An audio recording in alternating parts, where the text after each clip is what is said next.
Welcome to Shukla study point. आप सभी का स्वागत है आपके अपने YouTube channel Shukla study point में। मैं शिवम शुक्ला आप सभी दोस्तों का हार्दिक स्वागत करता हूं। आज के वीडियो के माध्यम से हम लोग चर्चा करेंगे प्राचीन इतिहास के मॉडल पेपर के बारे में। प्राचीन इतिहास बीए प्रथम वर्ष में अगर आपने एडमिशन लिया है, प्राचीन इतिहास लिया है, तो आपको early civilisation of India and world के बारे में जानना होता है। इसका हिंदी में मतलब होता है विश्व की जो प्रारंभिक सभ्यताएं रही हैं और जो भारत की प्रारंभिक सभ्यताएं रही हैं उनके बारे में हमको पढ़ना है। तो भारत एवं विश्व की प्रारंभिक सभ्यताओं के बारे में बेसिकली हम लोगों को जानना है। ठीक है, अब वहाँ से कौन कौन से प्रश्न आपकी परीक्षा में आने वाले हैं इसको इस मॉडल पेपर के माध्यम से हम लोग समझेंगे। अति लघु उत्तरीय, लघु उत्तरीय और दीर्घ उत्तरीय टाइप के जो प्रश्न होंगे उनको इस वीडियो के माध्यम से हम समझने का प्रयास करेंगे और उसके बाद में एक महासंग्राम वीडियो भी आपके समक्ष आएगा, ये बात ध्यान रखेंगे। तो आइए हम चर्चा करने का काम करते हैं कि आखिरकार कौन कौन से ऐसे प्रश्न हैं जो कि आपकी परीक्षा की दृष्टि से बहुत महत्वपूर्ण है और पिछले वर्षों में पूछे जा रहे हैं। ठीक है, आइए चर्चा करते हैं। देखें, मॉडल पेपर है ये प्राचीन इतिहास का, एंशियंट हिस्ट्री का। एक हिस्ट्री और होती है मेडिवल एंड मॉडर्न हिस्ट्री, या जिसको केवल हिस्ट्री आप कहते हैं, तो वो अलग है। लेकिन प्राचीन इतिहास या एंशियंट हिस्ट्री जो होता है वो अलग होता है। ठीक है, एंशियंट हिस्ट्री में आपको आर्ट एंड आर्किटेक्चर दोनों पढ़ना पड़ता है, जबकि आपको हिस्ट्री के अंतर्गत केवल और केवल इतिहास के बारे में जानना होता है। ठीक है, आर्ट और आर्किटेक्चर उसमें आपको नहीं पढ़ना होता है। क्लियर? तो चलें प्राचीन एवं विश्व की प्रारंभिक सभ्यताओं के बारे में जानते हैं और ये बहुत ही महत्वपूर्ण होगा वीडियो आप सभी के लिए, चूंकि यही प्रश्न आपकी परीक्षा में आने वाले हैं। खंड आ बा सा 3 खंडों में आपका पेपर बटा हुआ होगा। जो 2 घंटे की परीक्षा होगी वो भी इसी प्रकार से प्रश्न आएंगे, उनमें प्रश्नों की संख्या कम हो जाएगी, उसको मैं आपको अभी समझा दूंगा। तो 3 घंटे की परीक्षा होगी तो भी यही, और 2 घंटे की परीक्षा होगी तो यही, तो भी यही मॉडल पेपर आपका आने वाला है। अब प्रश्न जो होंगे 3 टाइप के ही एग्जाम में बनते हैं लिखित टाइप में, एक अति लघु उत्तरीय, एक लघु उत्तरीय और एक दीर्घ उत्तरीय। 3 टाइप के प्रश्न होते हैं। अति लघु उत्तरीय प्रश्नों को आपको 50 शब्दों में करना होता है। लघु उत्तरीय प्रश्नों को आपको 200 शब्दों से लेकर के 150 शब्दों में करना होता है। और दीर्घ उत्तरीय प्रश्नों को आपको करना होता है, 2 क्वेश्चंस करने होते हैं और इसको आपको 500 शब्द या फिर 450 शब्दों में आपको लिखना होता है। क्लियर? तो ये रहा आपका कुछ कैटेगराइजेशन जो कि आप लिख सकते हैं। ठीक है, यानी 3 पेज या 4 पेज आप मैक्सिमम लिखते हैं दीर्घ उत्तरीय प्रश्नों को। 1.5 या 2 पेज या लगभग 3 पेज आप लिखते हैं। 1.5 पेज मतलब 2 पेज मान लेते हैं, 2 पेज आप लिख देंगे या 3 पेज लिख देंगे तो लघु उत्तरीय बहुत बहुत हो जाएगा। 2 पेज बहुत हो गया लघु उत्तरीय के लिए। ठीक है, इसी प्रकार से अति लघु उत्तरीय के लिए 1 पेज में 2 क्वेश्चन आप बड़े आसानी से लिख सकते हैं। चले, पहला प्रश्न आपके स्क्रीन पर आ चुका है, अति लघु उत्तरीय प्रश्न है। 10 क्वेश्चंस आपसे पूछे जाएंगे, सभी प्रश्न करने अनिवार्य होंगे इनमें से अति लघु उत्तरीय के। एक प्रश्न का 2 नंबर मिलेगा अगर आप करेंगे। एक प्रश्न का उत्तर को आपको 50 शब्दों में लिखना है, ये बात भी ध्यान रखेंगे। चले, पहला प्रश्न आपकी स्क्रीन पर आ चुका है, विदेशी यात्रियों के नाम बताएं। विदेशी यात्रियों के नाम बताएं, फटाफट से आप बताएंगे। अच्छा, विदेशी यात्री कौन कौन है? विदेशी यात्रियों का नाम इसलिए पूछा जा रहा है क्योंकि जब हम पुरातात्विक साक्ष्यों की बात करते हैं या हम बात करते हैं साहित्यिक साक्ष्यों की या बात करते हैं विदेशी यात्रियों के विवरण की, तो 3 टाइप के स्रोत होते हैं मुख्य रूप से प्राचीन इतिहास को जानने के लिए। तो पहला स्रोत होता है पुरातात्विक स्रोत, दूसरा होता है साहित्यिक स्रोत, तीसरा होता है विदेशी यात्रियों के विवरण। तो जो पुरातात्विक स्रोत होता है उसमें अभिलेख मिलते हैं हमको, सिक्के तमाम सारे मिलते हैं, जिसमें सोने के सिक्के, चांदी के सिक्के, तांबे के सिक्के, ये सब सिक्के हमको मिलते हैं। अभिलेख बहुत सारे मिलते हैं, बहुत सारी मंदिर की दीवारें पर जो चित्र बने होते हैं, स्तंभ मिलते हैं, स्तूप मिलते हैं, बहुत सारी मोहरें मिलती हैं, ताम्रपत्र बहुत सारे मिलते हैं। तो इन सभी का हम लोग कार्बन डेटिंग के माध्यम से इन सभी वस्तुओं का कार्बन डेटिंग करते हैं। उसके बाद में इसकी एज निकालते हैं, कितने समय की पुरानी वस्तु है, और उसके बाद में हम वहाँ के इतिहास के बारे में जानते हैं। क्योंकि सिक्कों पर भी आप देखते हैं राजा महाराजाओं की एक प्रकार से तस्वीर या उस सन का नाम छपा होता है, तो इससे हमको बहुत जानकारी मिलती है। ठीक है, और खास करके इमारतें बहुत सारी हैं, मंदिर, स्मारक, मूर्तियाँ, मिट्टी के बने हुए बर्तन और तमाम प्रकार की चित्रकलाएं जो हैं वो सब पुरातात्विक स्रोतों के अंतर्गत आती हैं। ठीक है, धार्मिक या साहित्यिक स्रोतों की अगर बात की जाए तो साहित्यिक स्रोतों में मुख्य रूप से एक तो धार्मिक साहित्य है, जिसमें आप देखते हैं धर्म से रिलेटेड जैसे कुछ, जैसे वेद हो गया, ब्राह्मण ग्रंथ हैं, आरण्यक है, उपनिषद हैं, स्मृतियां हैं, पुराण हैं, ये सब धार्मिक साहित्य के अंतर्गत आता है। इसके अलावा वैदिक साहित्य में वेद वगैरह, वेदांग साहित्य में, इसके अलावा महाकाव्य काल में आप देखते हैं रामायण और खास करके आप देखते हैं महाभारत, इन सभी से हमको इतिहास के बारे में जानकारी मिलती है। तो ये सब रहेंगे कुछ साहित्यिक स्रोत, यानी पुस्तकों में जो चीज़ें हमको मिली हैं, तो उसके माध्यम से हम प्राचीन भारत के इतिहास के बारे में जान पाते हैं। और तीसरा जो कारण स्रोत होता है वो होता है विदेशी यात्रियों का विवरण। तो हमसे पूछा क्या गया है, हमसे पूछा गया विदेशी यात्रियों का विवरण। तो विदेशी यात्री कौन कौन से आए भारत में जिन्होंने प्राचीन इतिहास के बारे में जानकारी दी है। देखें, मुख्य रूप से 3 टाइप के विदेशी भारत में आए थे, 3 जगहों से। एक तो कुछ रोम से आए थे, कुछ जो थे रोम या बोल सकते हो आप यूनान से। तो रोम या यूनान से जो आए हैं उनमें खास करके अगर बात की जाए, हेरोडोटस हो गए, ठीक है, टेसिसस हो गए, और खास कर अच्छा ईरानी सम्राट जेरेक्स का जो वैद्य थे वही थे टेसिसस, ठीक है, टेसियस। तो टेसियस जो था ये ईरानी सम्राट जेरेक्स का वैद्य था, राजवैद्य था, वो आया था भारत में। तो उसने बहुत सारे चीज़ें लिखी और अपनी पुस्तकों में भारतीय इतिहास के बारे में जानकारी दी। तो इसके अलावा चीनी लेखक बहुत सारे आए यहाँ पर, चीनी यात्री आए। चीनी यात्रियों में जैसे फाहियान हो गया, इसके अलावा ह्वेनसांग हो गया, सुंग युआन हो गया, इत्सिंग हो गया, मालवेन लिन हो गया, चाऊ जुकुआ। तो ये सब चीनी यात्री हैं जो भारत में आते हैं। और तीसरा जो है देश वो है आपका अरबी लेखक कुछ आए, यानी कि जो मुस्लिम यात्री आए अरब देशों से। उसमें जैसे खुर्दादब, सुलेमान अल मसूदी, अल बरूनी, ये सब भारत में आए, ठीक है, जिन्होंने तमाम प्रकार की चीज़ें लिखी। इसके अलावा मेगस, थनीज, नियार्कस, ये सब लोग भी आए जो कि यूनान से ही आए, रोम से ही आए। तो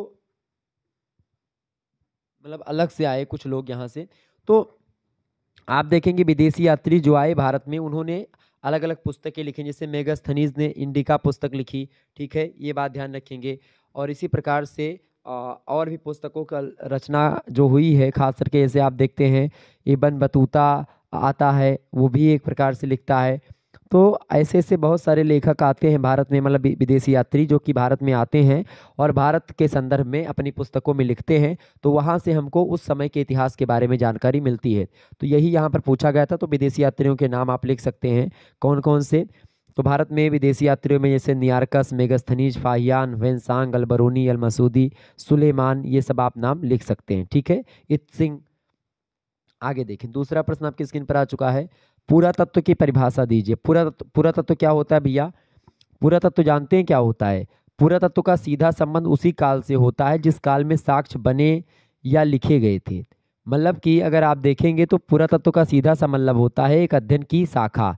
तो पुरातत्व एक अध्ययन की वह शाखा है जिससे हम अतीत की जो सामग्रियां होती हैं उनका अध्ययन करके इतिहास के बारे में जानकारी ग्रहण करते हैं, इतिहास को प्रमाणित करते हैं, इतिहास का दोबारा से निर्माण करते हैं, यानी इतिहास का पुनर्निर्माण करते हैं, इतिहास को प्रमाणित करते हैं। तो ऐसी चीज़ें जो प्राचीन काल में हो गई हैं या प्राचीन या अतीत की जो सामग्रियां हैं उन पर हम शोध करते हैं और इतिहास के बारे में जानकारी ग्रहण करते हैं, इतिहास को प्रमाणित करते हैं और इतिहास का दोबारा से या पुनर्निर्माण करते हैं। ये होता है पुरातत्व। तो अध्ययन की एक शाखा है जिसके अंतर्गत हम ये चीज़ें समझते हैं, करते हैं, ठीक है। अलग अलग विद्वानों ने अपने अपने हिसाब से पुरातत्व की परिभाषा दी है। जैसे कि क्रिफोर्ड महोदय कहते हैं कि पुरातत्व वह विज्ञान होता है जिसमें अतीत के गर्भ में विलुप्त मानव संस्कृतियों का अध्ययन किया जाता है। मतलब कि ऐसी संस्कृति मानव की जो कि विलुप्त हो चुकी है, कहाँ पर? अतीत के गर्भ में। अतीत के गर्भ मतलब बीत चुकी है, जिसके बारे में हमको पता नहीं है। तो उसके बारे में पता करने वाला जो शास्त्र या विज्ञान होता है उसी को पुरातत्व कहा जाता है।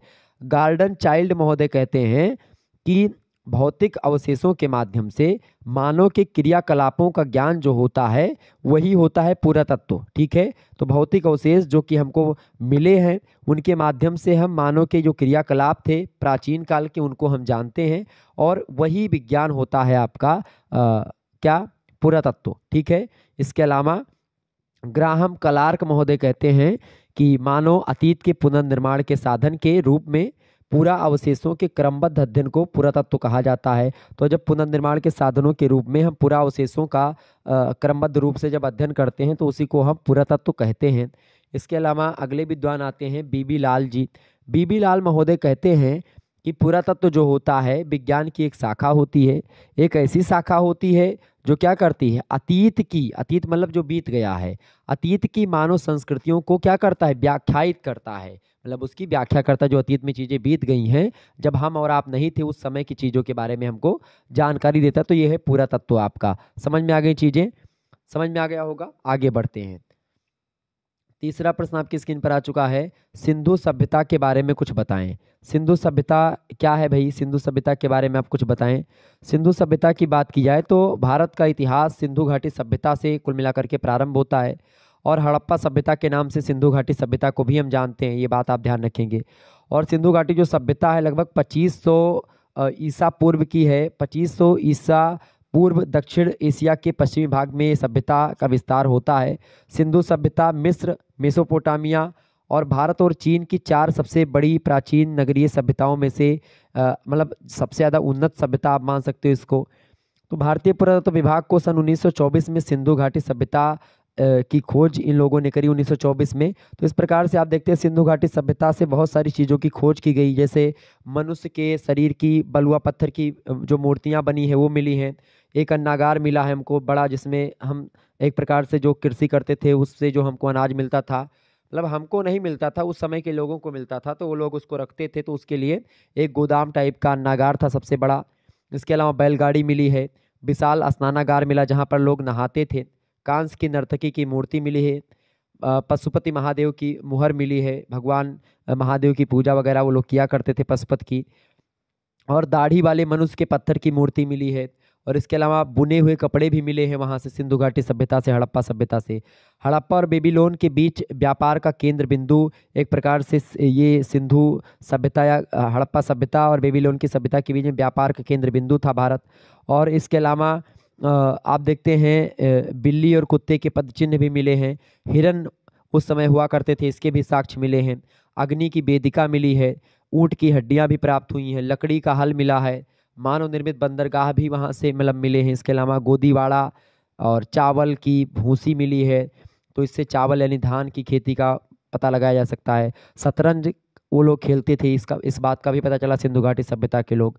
इसके अलावा हड़प्पा संस्कृति से रिलेटेड बहुत सारे साक्ष्य मिले हैं, जैसे जलकुंड मिला है, जल निकास के लिए भी व्यवस्था थी, नालियाँ और सड़कें एक दूसरे को समकोण पर काटती थी, तो ये सब एक प्रकार से हमको मिली हैं। तो कुल मिलाकर के पुसालकर महोदय कहते हैं, डॉक्टर पुसालकर, वो कहते हैं कि उस समय की सामाजिक स्थिति अत्यंत उच्च रही होगी सिंधु घाटी सभ्यता की। तो सिंधु घाटी सभ्यता की अगर बात की जाए तो इसमें मुख्य रूप से 4 वर्ग हुआ करते थे। प्रथम वर्ग बुद्धिजीवी वर्ग हुआ करता था, जिसमें पुरोहित, चिकित्सक और ज्योतिषी वगैरह शामिल थे। द्वितीय वर्ग में योद्धा वर्ग होता था, जो सैनिक होते थे, लड़ते बढ़ते थे, वो होते थे।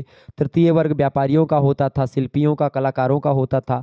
चतुर्थ वर्ग में श्रमिक लोग शामिल थे, जिसमें किसान, मजदूर या मछली पकड़ने वाले या जो गृह सेवक होते थे उन लोगों को शामिल किया जाता था। तो इस प्रकार से इनका सामाजिक संगठन हुआ करता था। और इसके अलावा आर्थिक जीवन में कृषि वगैरह किया करते थे ये लोग, सिंधु घाटी सभ्यता के लोग। इसके अलावा पशुपालन भी करते थे। अच्छा, सिंधु घाटी से गेहूं, जौ, राई, मटर, खजूर, अनार, इन सभी खेती के साक्ष्य मिले हैं। इसके अलावा खेती के लिए लकड़ी के हलों का प्रयोग करते थे, कटाई के लिए पत्थर के औजारों का प्रयोग करते थे, सिंचाई के लिए तालाब हुआ करते थे पहले, नदी और वर्षा के पानी से सिंचाई की जाती थी। इसके अलावा अनाज रखने के लिए विशाल भंडार हुआ करता था, उसमें अनाजों को रखा जाता था, स्टोर करते थे।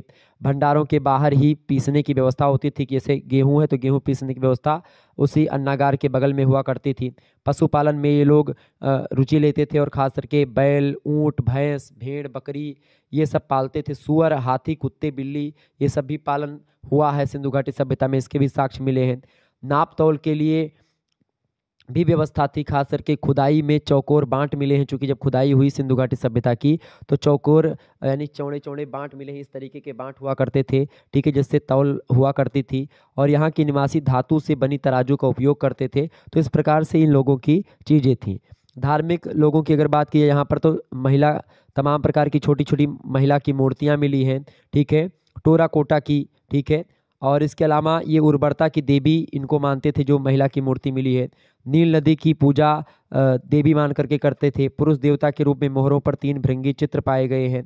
वृक्षों और पशुओं की पूजा हुआ करती थी सिंधु घाटी सभ्यता में। और आप देखते हैं उस समय ताबीज वगैरह बहुत चलते थे, तो ताबीज बहुत सारे मिले हैं सिंधु घाटी सभ्यता से, क्लियर। तो और इसके अलावा हड़प्पा में पत्थर पर बने लिंग और योनि के प्रतीक भी मिले हैं। तो विद्वानों के अनुसार लिंग और योनि संभवतः पूजा के लिए बनाए गए थे। तो उस इसलिए आप देखते हैं कि हड़प्पा सभ्यता जो है वो बहुत ही विस्तृत सभ्यता थी। और इसकी अगर बात की है तो बहुत ही मतलब मोहनजोदाड़ो और हड़प्पा इसके दो मुख्य केंद्र हैं। इसके अलावा चंदहुदड़ो, कालीबंगा, आमरीनाल, लोहुम, जोदड़ो, इसके अलावा अलीमुराद, रोपण, कालीबंगा, रंगपुर, तमाम प्रकार के एरिया पर इसका जो है फैलाव रहा है। तो ये चीज़ मैंने आपको बताई, बहुत ही आसान तरीके से हमने सिंधु घाटी सभ्यता के बारे में आपको बताया।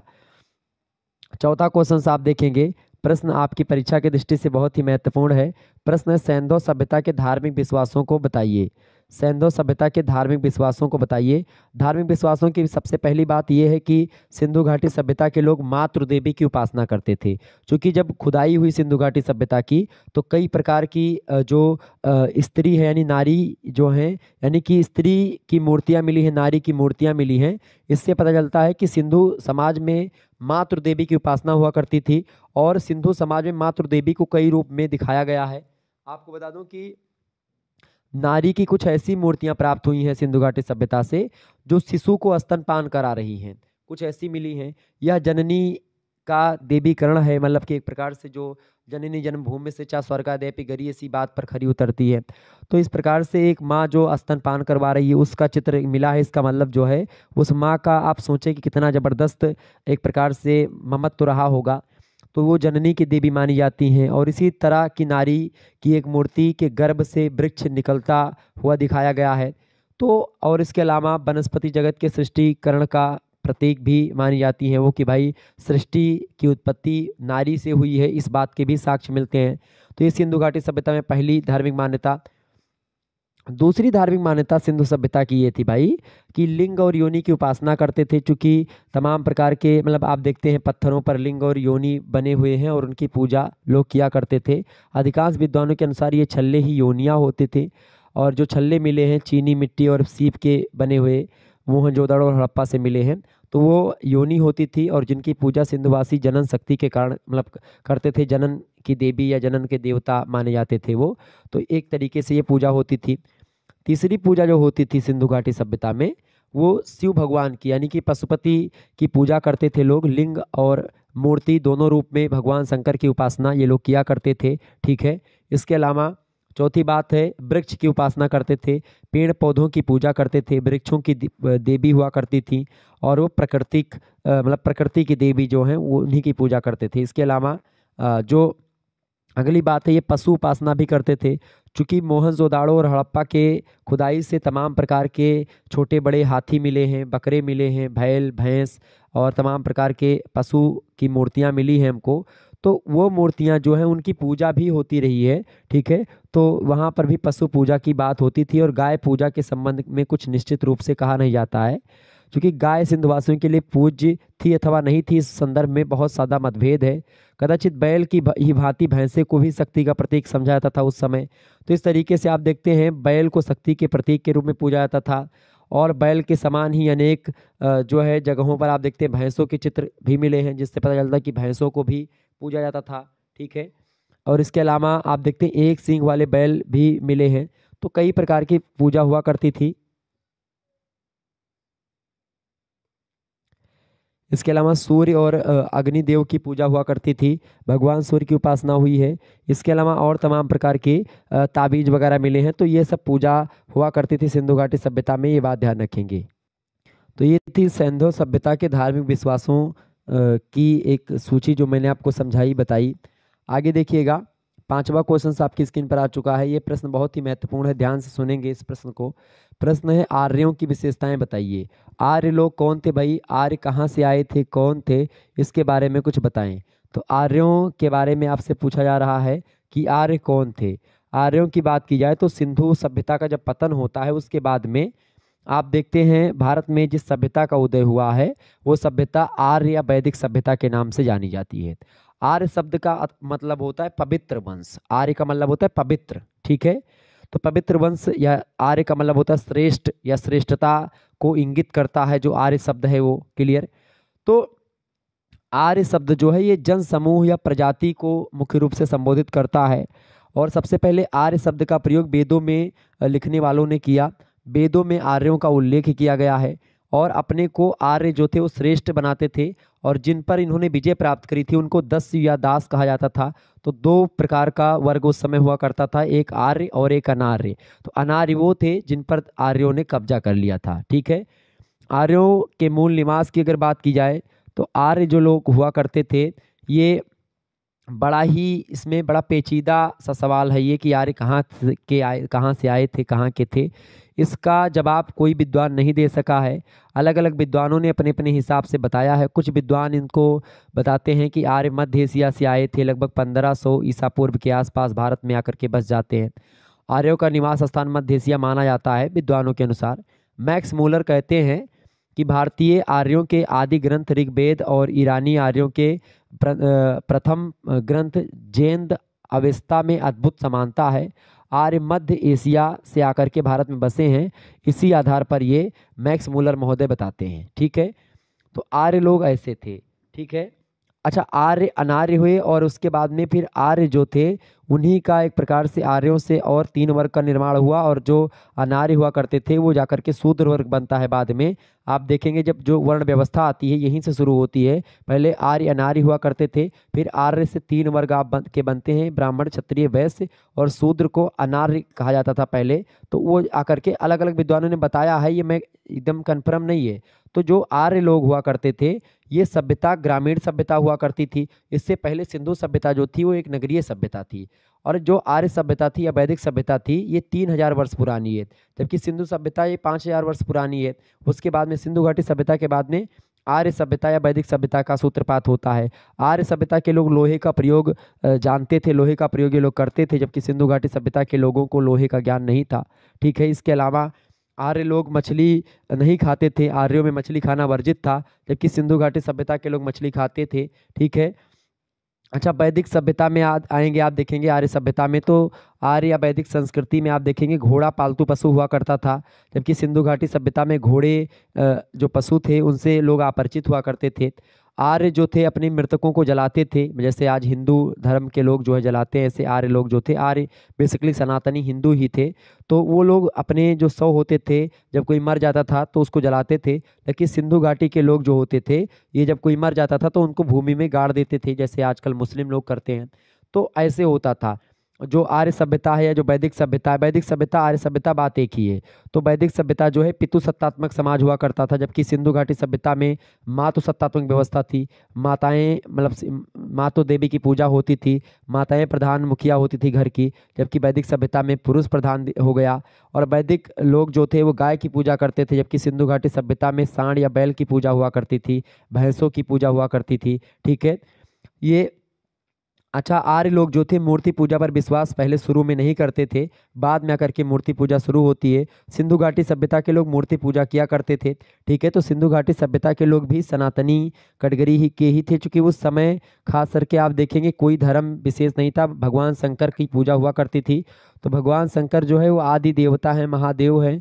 आप देखेंगे तो हर एक धर्मों में भगवान शंकर को लोग मानते हैं, बहुत पूजा करते हैं भगवान शंकर की। हर एक धर्म के लोग, मैं हिंदू धर्म की बात नहीं कर रहा हूँ, अलग अलग धर्मों में भी शंकर भगवान को लोग बहुत मानते हैं। तो सिंधु घाटी सभ्यता के लोग जो है मूर्ति पूजा करते थे। सिंधु सभ्यता के लोग हवन यज्ञ वगैरह नहीं करते थे, जबकि वैदिक सभ्यता तक आकर के आप देखते हैं मूर्ति पूजा तो नहीं होती है, लेकिन जो है वैदिक विधि से हवन होती है, यज्ञ होती है। ये सब एक प्रकार से एक धार्मिक क्रिया के रूप में होने लगता है। तो ये सब वैदिक सभ्यता की या वैदिक संस्कृति की विशेषताएं हैं, आर्यों की विशेषताएं हैं जो मैंने आपको बताई। ठीक है, समझ में आ रहे हैं। अच्छा, जो आर्य थे वो कहीं ना कहीं पे आप देखते हैं सफ़ेद, श्वेत, पीत, रक्त, श्याम और आश्वेत रंग के हुआ करते थे। तो जो सफ़ेद कलर के होते थे उनको ब्राह्मण, जो पीत वस्त्र के होते थे, अच्छा मतलब जो पीत वस्त्र के क्षत्रिय, पीत और रक्त क्षत्रिय, श्याम वर्ण के वैश्य होते थे, आश्वेत वर्ण के जो होते थे यानी काले रंग के वो जो है शूद्रों को बोला जाता था। इस तरीके से आप देखते हैं आर्य जो थे वो खास करके उन्होंने घोड़ा, रथ और इसके अलावा पीतल के हथियार, ये लोग जो है उससे परिचित थे। और कहीं ना कहीं पे आप देखते हैं राजस्थान के खेती प्रांत से तांबे का कारोबार किया करते थे। आर्यों के पास अस्थाई सेना नहीं थी, परंतु ये कुशल सैनिक हुआ करते थे। तो इसी प्रकार से ये आर्यों के बारे में कुछ बातें मैंने आपको बताई। छठवां क्वेश्चन आप देखेंगे, प्रश्न है मिस्र की सभ्यता। मिस्र की सभ्यता से आप क्या समझते हैं भैया, फटाफट से आप बताएंगे। तो मिस्र की सभ्यता जो है वो नील नदी को एक प्रकार से, मिस्र की सभ्यता नील नदी का वरदान है। ठीक है, मिस्र की सभ्यता नील नदी की देन है, नील नदी का वरदान कहा जाता है मिस्र की सभ्यता को, ये बात ध्यान रखेंगे।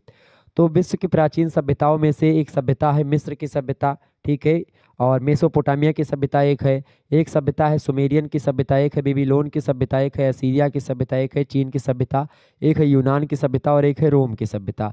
तो ये मुख्य रूप से कुछ सभ्यताएं हैं जो कि प्राचीन विश्व की हैं, और भारत की तो अपनी समझ ही रहे, सिंधु घाटी सभ्यता या हड़प्पा सभ्यता। ठीक है, तो पूछा कि इसके बारे में गया है मिस्र की सभ्यता के बारे में। तो मिस्र की सभ्यता क्या है, सबसे पहले ये समझे, मिस्र की सभ्यता आज से लगभग 3400 ईसा पूर्व की सभ्यता मानी जाती है।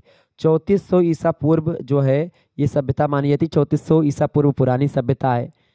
और नील नदी की देन कहा जाता है मिस्र की सभ्यता को। मिस्र में नील नदी बहती है जो मिस्र भूमि को उपजाऊ बनाती है। अगर नील नदी नहीं बहे तो बहुत दिक्कत होगी। और आप देखेंगे जितनी भी सभ्यताएं बसी हैं कहीं ना कहीं पे वो नदियों के किनारे ही उनका सूत्रपात हुआ है, उनका उदय हुआ है। चाहे सिंधु सभ्यता की बात करें, चाहे मेसोपोटामिया की बात करें, चाहे आप मिस्र की सभ्यता की बात करें, चाहे अन्य किसी सभ्यता की बात करेंगे, चीनी सभ्यता की बात करेंगे, तो हांगहो नदी घाटी में उसका विकास होता है। तो जो मिस्र की सभ्यता है, सबसे पहली बात तो इसकी विशेषताओं में यही आप लिखेंगे कि ये 3400 ईसा पूर्व इसका विकास होता है वहाँ से, और नील नदी की देन है ये। ठीक है, और दूसरी बात इसमें आप इंक्लूड करेंगे कि जो मिस्र की सभ्यता है ये प्राचीन विश्व की अति विकसित सभ्यता थी, और इस सभ्यता ने विश्व की अनेक सभ्यताओं पर पर्याप्त रूप से प्रभाव डाला है। तीसरी बात ये कि मिस्र के राजा जो होते थे उनको फाराओ कहा जाता था, ये बात ध्यान रखेंगे।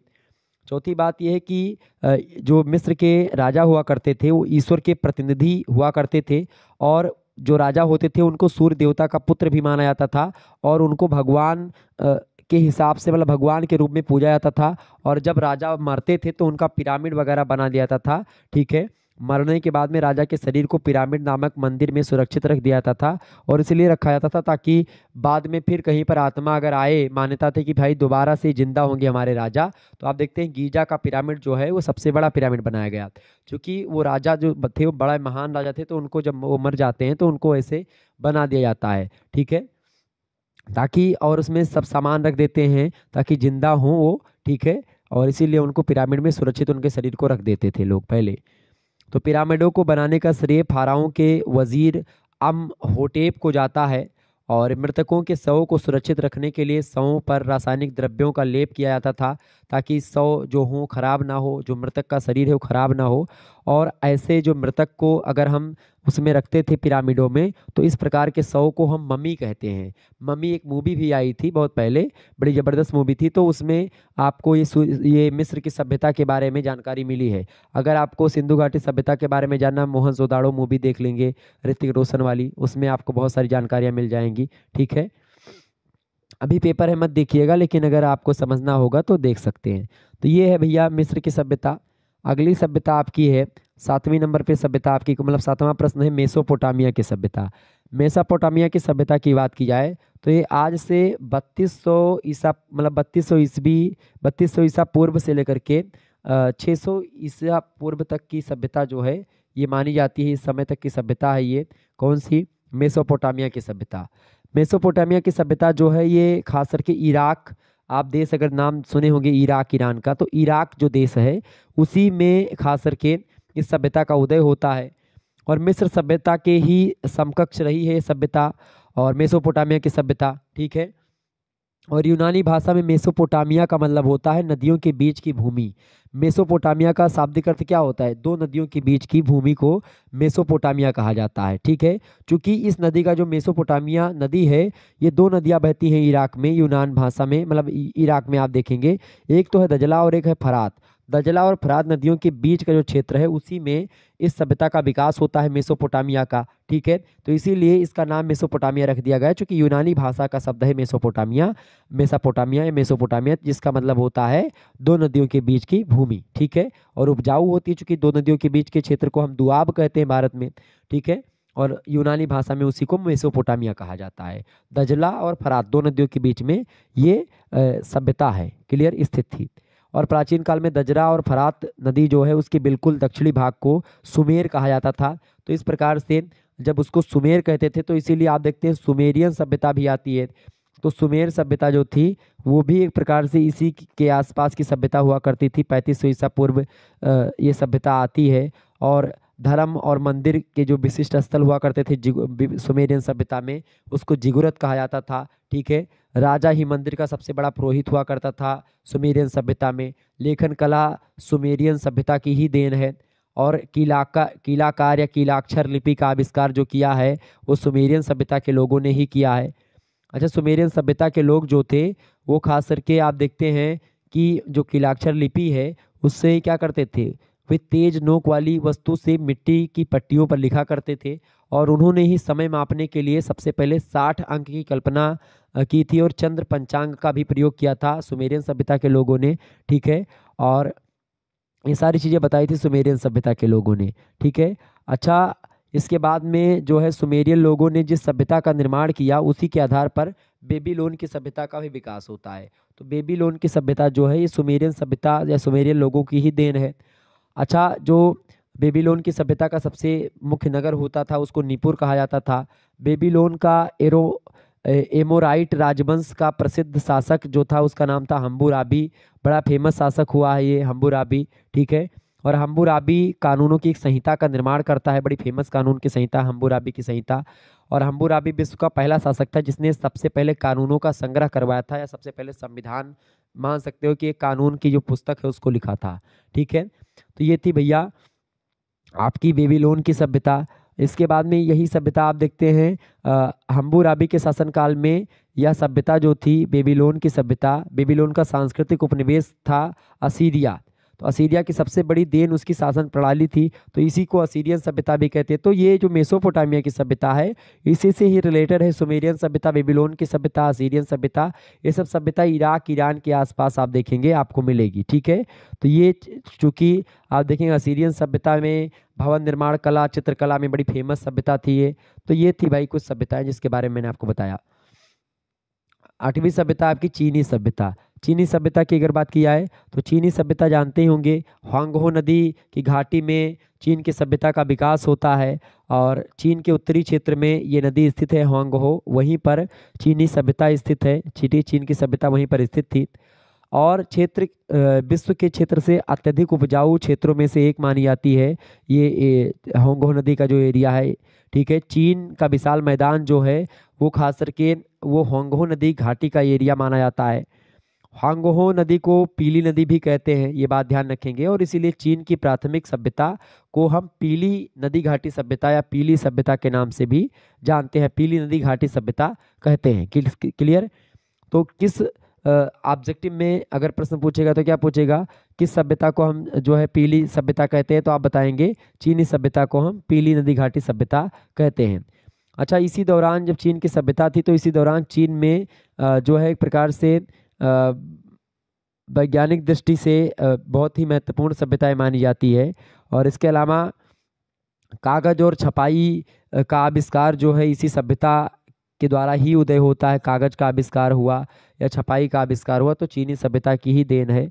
इसके अलावा आप देखते हैं कन्फ्यूशियस जो था वो खास करके ये चीन सभ्यता का ही था। कन्फ्यूशियस का नाम आप लोगों ने सुना होगा।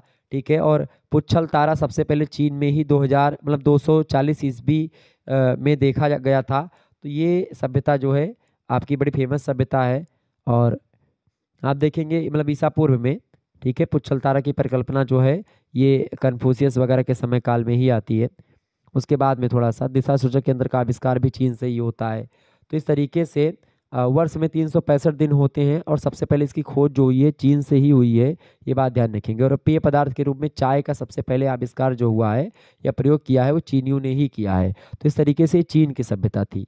आगे देखिएगा, 9वां नंबर क्वेश्चन आपकी स्क्रीन पर आ चुका है, रोम की सभ्यता। रोम की सभ्यता की अगर बात की है तो 753 ईसा पूर्व से लेकर के 476 ईस्वी तक की जो सभ्यता है रोम में, वो सभ्यता जो है विश्व इतिहास में या विश्व की सभ्यताओं में से एक सभ्यता है रोम की सभ्यता। रोम की सभ्यता का विकास यूनानी सभ्यता के खत्म होने के बाद में शुरू होता है। और रोम की सभ्यता खास करके जो है यूनानी सभ्यता के बाद में आती है। और यूनानी सभ्यता जो है उसके बारे में अगर मैं आपको बताऊं तो यूनानी सभ्यता के बारे में भी हम समझेंगे, यहाँ पर यूनान की सभ्यता तो उसके बारे में समझेंगे, ठीक है। तो रोम की सभ्यता के बारे में बताऊं तो सबसे पहली बात कि ये जब यूनानी सभ्यता का एक प्रकार से अपकर्ष हुआ तो उसके बाद में ये सभ्यता आती है समक्ष, ठीक है। और इस सभ्यता पर यूनानी सभ्यता का बहुत बड़ा प्रभाव है। रोमन सभ्यता का केंद्र रोम नगर हुआ करता था, जो इटली में आजकल स्थित है। रोम इटली का जो है राजधानी भी मानी जाती है। तो इटली में एक उन्नत सभ्यता को एक्ट्रेस्टन नामक एक अनार्य जाति ने विकसित किया और रोम एवं कार्थेज के बीच 264 ईसा पूर्व से लेकर के 146 ईसा पूर्व तक एक शताब्दी से अधिक समय युद्ध चला था। और इस बीच तीन भी बहुत बड़े बड़े युद्ध लड़े गए और इन युद्धों को प्यूनिक युद्ध के नाम से भी जाना जाता है। और खास करके इस युद्ध में रोम की जीत होती है। जूलियस सीजर रोम के साम्राज्य का जो है बिना ताज का बादशाह माना जाता है। सरता मतलब वो बादशाह हो जाता है रोम का। कौन? Julius Caesar. और विश्व के सर्वश्रेष्ठ सेनापतियों में से एक होता है वो। आगस्टस का काल रोमन सभ्यता का स्वर्णकाल माना जाता है। तो इसी तरीके से ये रोमन सभ्यता जो है ये खास करके अस्पतालों के संगठन की जो सबसे बड़ी देन है वो रोमन सभ्यता की ही देन है। तो ये है रोम की सभ्यता। 10वीं सभ्यता है आपकी सुमेरियन सभ्यता। सुमेरियन सभ्यता मैंने आपको बताया था 3500 ईसा पूर्व की सभ्यता है। और ये खास करके जो सुमेरियन सभ्यता है ये धर्म और मंदिरों के विशिष्ट स्थल थे और देव मंदिरों को यहाँ के पर जिगुरत कहा जाता था। राजा जो होता था मंदिर का बड़ा पुरोहित हुआ करता था। सबसे बड़ा लेखन कला का विकास हुआ सुमेरियन सभ्यता के द्वारा। किलाक्षर लिपि का विकास हुआ, ठीक है। इसके अलावा वृत्त के केंद्र में 360 अंश का कोण बनता है और इस माप की कल्पना सबसे पहले जो की वो सुमेर लोगों ने ही करी है। तो ये सुमेरियन सभ्यता के बारे में कुछ बातें मैंने बताई, तो यही सब आप लिख देंगे, आपका काम हो जाना है। तो ये रही कुछ बातें आपकी जो कि अति लघुत्तरीय प्रश्नों को लेकर के मैंने आपको समझाई। आगे देखिएगा, लघुत्तरीय प्रश्न है खंडवा में, केवल 5 प्रश्न आपको करने हैं। एक प्रश्न का उत्तर आपको 200 शब्दों में लिखना है। तो ये 3 घंटे के पेपर में ऐसा होगा, लेकिन 2 घंटे की अगर परीक्षा होगी तो केवल आपको 4 प्रश्न करने होंगे और 150 शब्दों में ही आपको उत्तर लिखना होगा, ठीक है। तो आप आसानी से लिख पाएंगे अगर आप इनको जानेंगे। पहला प्रश्न है यूनान की सभ्यता की विशेषताएं बताइए। यूनान की सभ्यता की विशेषताओं की अगर बात करें तो यूनान की सभ्यता को यूरोपीय सभ्यता का उद्गम स्थल माना जाता है, क्योंकि यूरोप की ये सभ्यता है यूनान की सभ्यता। और क्रीट की सभ्यता को प्राचीन यूनानी सभ्यता का जनक भी कहा जाता है। क्रीट या क्रोट जो है उसकी राजधानी नागौस हुआ करती थी और वहीं से इस सभ्यता का विकास होता है। 1200 ईसा पूर्व आर्यों की डोरियन शाखा ने यूनान में प्रवेश करके अपना आधिपत्य वहां पर जमा लेते हैं और इसके परिणाम स्वरूप दोनों पक्षों में युद्ध शुरू होता है। 448 ईसा पूर्व तक युद्ध चलता रहता है, ठीक है। इसी प्रकार से आप देखते हैं पेरिक्लीज जो आता है, पेरिक्लीज वो यूनानी सभ्यता का ही एक व्यक्ति है, एक राजा है। 469 ईस्वी मतलब ईसा पूर्व से लेकर के 429 ईसा पूर्व तक शासन करता है और इसी पेरिक्लीज के युग को यूनानी सभ्यता का या यूनान के इतिहास में स्वर्ण युग के नाम से जाना जाता है, ठीक है। अच्छा, यूनानी सभ्यता के ही एक बड़े लेखक हैं होमर, बहुत महान कवि हैं होमर। उनके 2 महाकाव्य हैं, एक है इलियड और एक है ओडिसी। ये बड़ा इम्पोर्टेंट जो है महाकाव्य हैं जो कि जियोग्राफी से लेकर के हर एक क्षेत्र में या इतिहास के युग में अगर बात करें तो ये बहुत ज़्यादा जानकारी देते हैं इतिहास के बारे में, ठीक है। इसको हेलिनिस्टिक युग भी कहा जाता था, होमर के युग को, ठीक है। इसके बाद में सिकंदर जो था मेसिडोनिया के राजा फिलिप द्वितीय का पुत्र था और अरस्तु ने सिकंदर को शिक्षा दी और फिर सिकंदर विश्व विजय की ओर निकलता है। तो वो सब यूनानी सभ्यता के ही थे, यूनान के ही थे। तो इस तरीके से यूनानी सभ्यता के बारे में कुछ बातें मैंने आपको बताई जो कि आपके समझ में आनी चाहिए। आगे देखिएगा, दूसरा क्वेश्चन आपकी स्क्रीन पर आ चुका है। प्रश्न है मेसोपोटामिया सभ्यता की सामाजिक और धार्मिक विशेषताएं बताइए। बढ़िया प्रश्न आपकी परीक्षा की दृष्टि से आ चुका है, फटाफट से आप बताएंगे। मेसोपोटामिया सभ्यता की सामाजिक और धार्मिक विशेषताएं। पहली बात यह है, मेसोपोटामिया की सभ्यता की अगर बात की जाए तो ये कहाँ पर हुई थी? दजला और फरात के बीच में हुई थी, नदियों के बीच में, ठीक है। और इस सभ्यता के 2 प्रमुख देवताओं के नाम हैं, एक तो समास देवता हुआ करते थे और एक थे अनु, ठीक है। और मेसोपोटामिया सभ्यता के 3 प्रमुख केंद्र हैं, एक तो सुमेरियन सभ्यता, एक बेबीलोनिया और एक असीरिया, ठीक है। 3 जगह होती थी। तो इन्हीं जैसे कि सिंधु घाटी सभ्यता में हड़प्पा सभ्यता, मोहनजोदाड़ो की सभ्यता, ये सब हैं। ऐसे ही मेसोपोटामिया में सुमेरियन सभ्यता, बेबीलोनियन सभ्यता या असीरियन सभ्यता है। ठीक है, ये बात ध्यान रखेंगे। मेसोपोटामिया मतलब होता है दो नदियों के बीच का क्षेत्र, मैंने आपको शुरुआत में ही समझाया। तो इसमें मेसोपोटामिया में अगर बात करें तो ये मेसोपोटामिया की सभ्यता के अंतर्गत सुमेरियन सभ्यता, बेबीलोन की सभ्यता और असीरियन सभ्यता का विकास हुआ। सबसे पहली बात विशेषता इसकी धार्मिक और सामाजिक। दूसरी विशेषता यह है कि मेसोपोटामिया की सभ्यता एक नगरीय सभ्यता थी और प्रारंभ में यहाँ पर नगर राज्य था, परंतु बाद में विशाल साम्राज्य की स्थापना होती है। तीसरी विशेषता यह है सामाजिक विशेषताओं में कि मेसोपोटामिया के लोग जो थे वो गेहूं तथा जौ की रोटी खाते थे, दूध भी खाते थे, दही, मक्खन, फल इन सभी का प्रयोग करते थे भोजन में। इसके अलावा खजूर से आटा बनाते थे, चीनी तथा पीने के लिए शराब तैयार करते थे ये लोग। ठीक है, तो खजूर से आटा, चीनी और पीने के लिए शराब भी तैयार करते थे और मांस मछली का भी सेवन करते थे ये लोग। क्योंकि वहाँ पर आप देखेंगे मेसोपोटामिया, इराक में जहाँ पर इसका विकास हुआ वहाँ पर खजूर के पेड़ आज भी आपको मिलेंगे और वहाँ की जो खजूर हैं, आपको बता दूं जो आजकल आप खजूर मार्केट में जो आपकी बिक रही होगी वो खजूर वहीं से आती है। ठीक है, ये बात ध्यान रखेंगे। इसके अलावा मांस मछली का भी सेवन किया करते थे ये लोग। इसके अलावा सूती और खास करके ऊनी और भेड़ की खाल से बने हुए वस्त्रों को पहना करते थे। इसके अलावा पुरुषों के वस्त्रों में लुंगी प्रमुख हुआ करती थी, लुंगी ये लोग पहनते थे। ठीक है, लुंगी आप लोग अगर दक्षिण भारत के लोगों को देखा होगा तो वो लोग पहनते हैं, वैसे लुंगी पहना करते थे। इसके अलावा यहाँ की विशेषता ये भी थी मेसोपोटामिया सभ्यता की कि जो उच्च वर्ग हुआ करता था उनकी जो स्त्रियां हुआ करती थी वो विलासिता का जीवन व्यतीत करती थी। वो आभूषणों में सोना चांदी ये सब पहनती थी, खूब मौज मस्ती करती थी। ठीक है, इसके अलावा या जो मेसोपोटामिया के लोग थे वो रहने के लिए पक्की ईंटों का मकान का प्रयोग करते थे, ये सबसे इम्पोर्टेंट बात है। इसके अलावा ईंट जो थी यहाँ की चिकनी मिट्टी की बनी हुआ करती थी। मकानों का गंदा पानी निकलने के लिए नालियाँ भी बनाई गई थी मेसोपोटामिया सभ्यता में। इसके अलावा पर्दा प्रथा राज परिवारों तक ही सीमित हुआ करती थी। दहेज का प्रचलन भी उस समय था, परंतु विवाह से पिता से प्राप्त दहेज पर केवल वधू का अधिकार हुआ करता था। ठीक है, सभी का अधिकार नहीं होता था। अगर उसका पिता दे रहा तो केवल लड़की का ही उस पर अधिकार हुआ करता है। तो ये दहेज की प्रथा थी वहाँ पर। अच्छा, मेसोपोटामिया सभ्यता के लोग धूप, घड़ी और सूर्य की घड़ी का भी आविष्कार कर चुके थे। इसके अलावा मेसोपोटामिया की सभ्यता द्वारा संसार को दिया गया सबसे बड़ा जो काम है वो है किलाक्षर, किलाकार या किलाक्षर लिपि का विकास, जो कि खास करके आप देखते हैं ये विकास मेसोपोटामिया की सभ्यता का ही देन है। चूँकि सुमेरियन सभ्यता, बेबीलोनियन, असीरियन ये सब सभ्यताएं जो हैं ये सब खास करके अगर संयुक्त रूप में बताऊं तो मेसोपोटामिया सभ्यता के ही एक भाग हैं। ठीक है, इसके अलावा विधवा स्त्रियों को पति की संपत्ति बेचने का अधिकार हुआ करता था। यहाँ पर मकान की दीवारों पर उभरे हुए चित्र भी बनाए गए थे और इस सभ्यता के लोग जो थे नैतिकतापूर्ण जीवन व्यतीत करते थे, ये बात भी ध्यान रखेंगे। तो ये है भैया मेसोपोटामिया की कुछ विशेषताएं धार्मिक और सामाजिक। और देवताओं में देवताओं का पूजा करते थे, पंखों वाली देवी का पूजा करते थे। इसके अलावा सींग वाली टोपी का एक संस्करण पहने हुए जो देवी देवता यहाँ के हुआ करते थे। बहुदेववादी थे मेसोपोटामिया के लोग, कई सारे देवताओं की पूजा करते थे, अलग अलग देवताओं की पूजा किया करते थे ये लोग। ठीक है, ये बात ध्यान रखेंगे।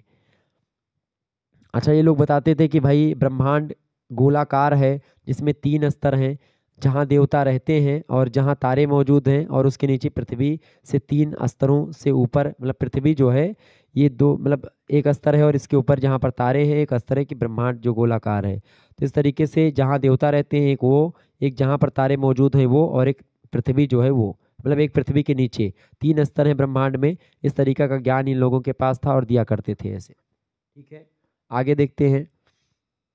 तीसरा क्वेश्चन आपकी स्क्रीन पर आ चुका है, बेबीलोनिया सभ्यता की विशेषताएं बताएं। बेबीलोनिया सभ्यता भी इसी सभ्यता की ही एक स्थान था और सुमेरियन सभ्यता के पश्चात आप देखते हैं बेबीलोनियन सभ्यता का जन्म होता है और विकास होता है। इतिहासकारों का मानना है कि बेबीलोनिया के लोग संभवतः अरब के रेगिस्तान में के घुमक्कड़ लोग हुआ करते थे और 2000 ईसा पूर्व के आसपास आप देखते हैं सुमेर पर विजय प्राप्त किया होगा और बेबीलोन को अपनी राजधानी बनाया होगा और इसी कारण से इसका नाम बेबीलोनिया सभ्यता रखा गया। बेबीलोन नामक स्थान इतिहास प्रसिद्ध स्थान है जो विश्व विजेता सिकंदर की जहाँ पर मृत्यु हुई थी वो है बेबीलोनिया। ठीक है, वहीं पर सिकंदर की मृत्यु हुई थी। अगर मैं बेबीलोनियन सभ्यता की बात करूं तो सामाजिक जीवन जो इन लोगों का था, ये खास करके इसका समाज जो था बेबीलोनिया का 3 वर्गों में बटा हुआ था।